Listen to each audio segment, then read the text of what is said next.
Just play it off. Good morning, Dion. Good morning. Hey, Bryce. Good morning, Brandon. Good morning. What is turnaround? So when I started, I was a first-year principal. Good morning, guys. It was year one of turnaround at Perry Street Prep. Year one of turnaround required us to assess every part of Perry Street. So that was the academics, the operations, money, staff. We had to take a close look at everything. And what we found was literally there was a problem in every category.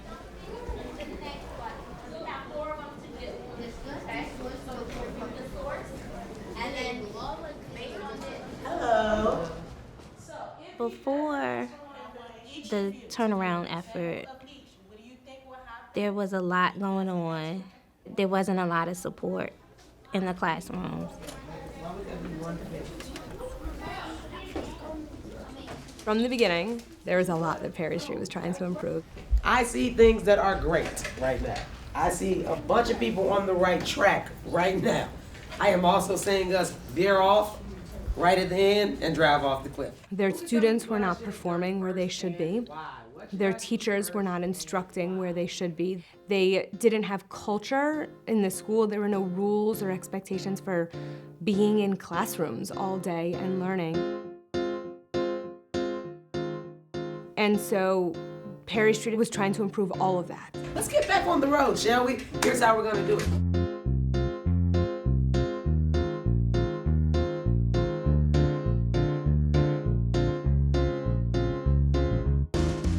Starting in 2015-16, during the school year, we were brought in to work with the teachers, to grow the leadership. And so now we're in the middle of the 18-19 school year, and it is a world of difference.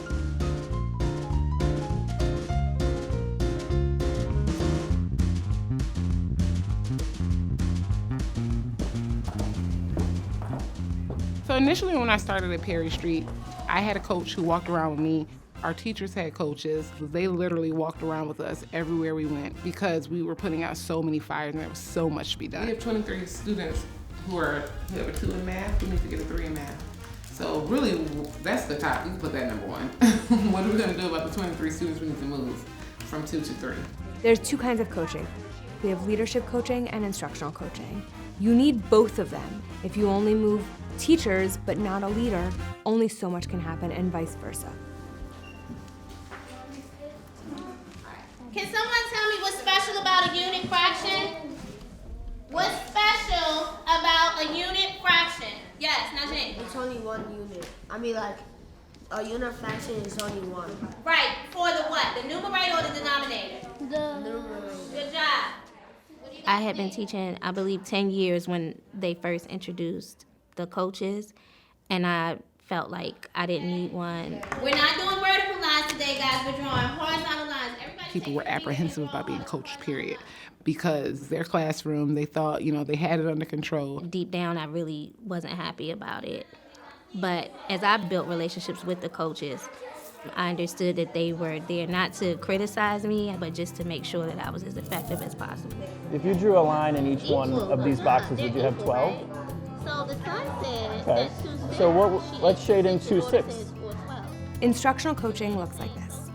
We start off by just meeting the teacher. We then get into the classroom. It's an opportunity for the instructional coach to see what's going on in the classroom.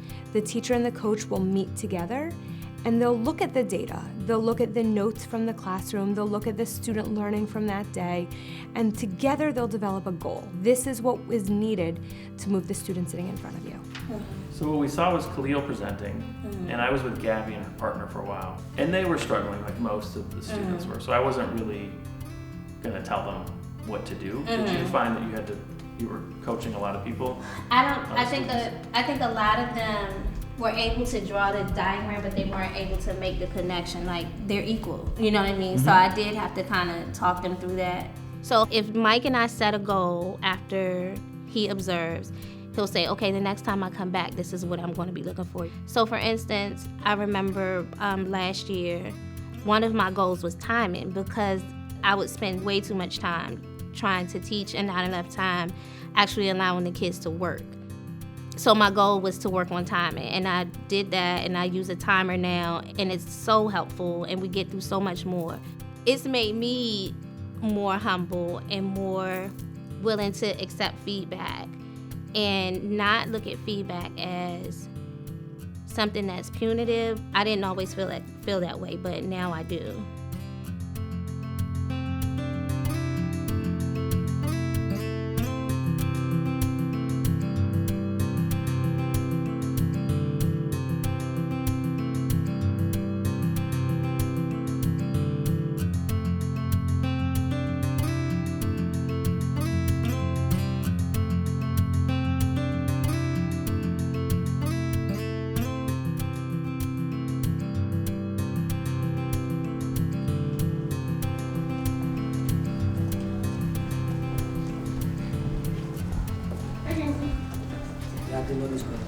What's that?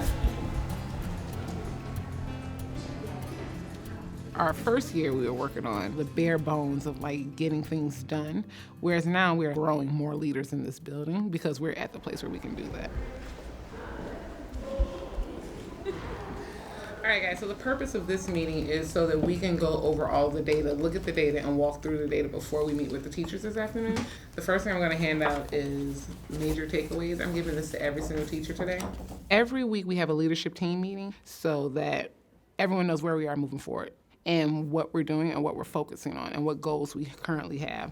So we have the 4 stations in front of us right now. So the idea is that we go through this data to look and see the trends, some ahas, what you can pull from the data, and also the teachers will be able to go through by grade and see exactly where we pulled the information from the bar graph from. So when I have conversations with teachers about why I'm not keeping students out for entire class periods or multiple days, it's because I can't provide them the same level of instruction as they receive in the classroom. And if they're being sent out for things that are quickly remedied, where they can go back in, we shouldn't hold on to, I've got to punish this kid and get them out because they're missing out on instruction in the classroom. And they really need to be in. Yeah, at 38 and 31.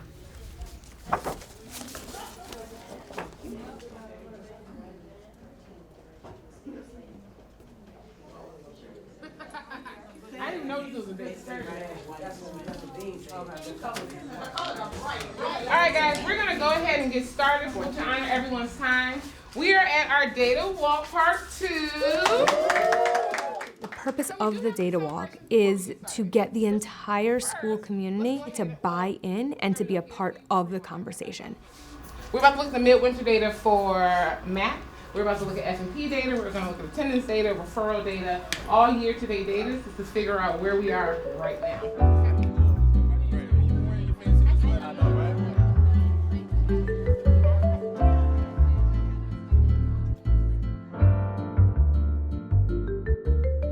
We take data from every part of this building. So we take park data, we take attendance, suspensions, re-enrollment, any data point that we have in this building, we put all of it together and we show the teachers. And what they do is they walk around and they analyze this data with their team and they talk about it.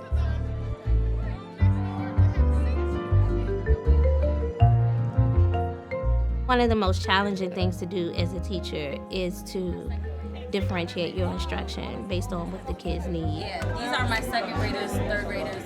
And I think that what's really important is that you have to be able to look at the data, decide which kids need what. But if you look right here, Wasco's got the achievement, no growth. Right. But that lets you know that they're retaining. They are retaining information. Because it doesn't make sense to teach all the kids the same way. Unless it's put in front of you and shown to you, you're not thinking about it. So it's so important that we are always talking about data and always putting data in front of teachers so they can always know, like, this is why we're here. We're going to transition to the room next door to have a seat. So, and then when I saw it again today, I was like, oh my God, that says 9, 11, and 16. Those are my achievement percentages. I was offended. But then I had to remind myself, it's only January. There's still 4 more months to go. These kids can get where you need them to get.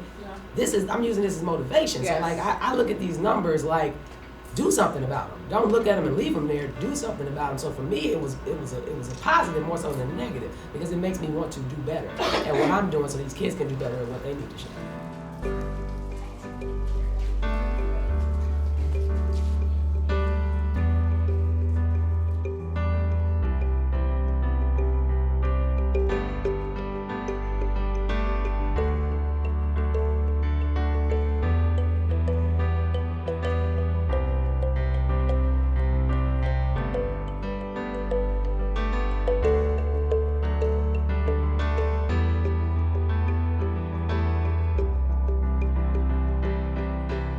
I honestly think that identifying the need and literally everything you do, every single meeting, every single data meeting, every meeting you have with parents, every meeting you have with teachers, focus on the need and just stay focused on that. I think that would make a huge difference.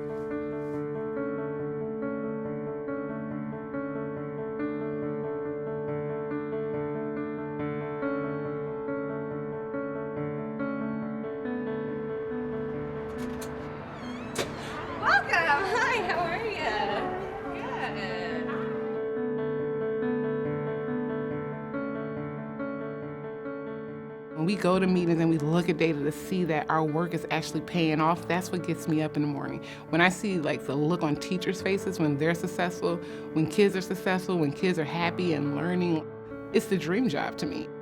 It's the most important work I've done. Good morning, 6th grade. So we have some special visitors for you today. Before you, this is Superintendent Kane. Hi. So she's here because she heard about all the wonderful things you guys did last year, your growth on Park, how well you all have done academically. So she came to celebrate you guys. I have been lucky to be a part of the change.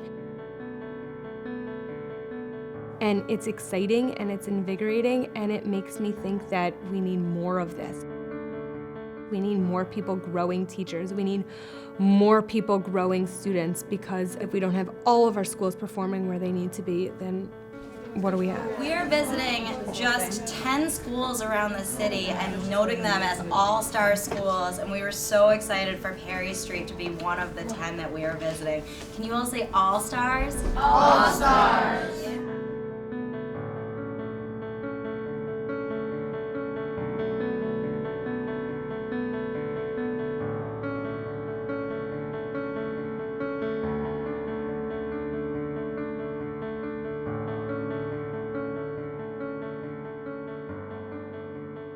Until we close the achievement gap at Perry Street Prep, there will always be room to grow. I mean, I just always knew I was going to be a teacher. I just always wanted to make a difference. Once you teach a child something and they learn it, they'll carry it with them forever.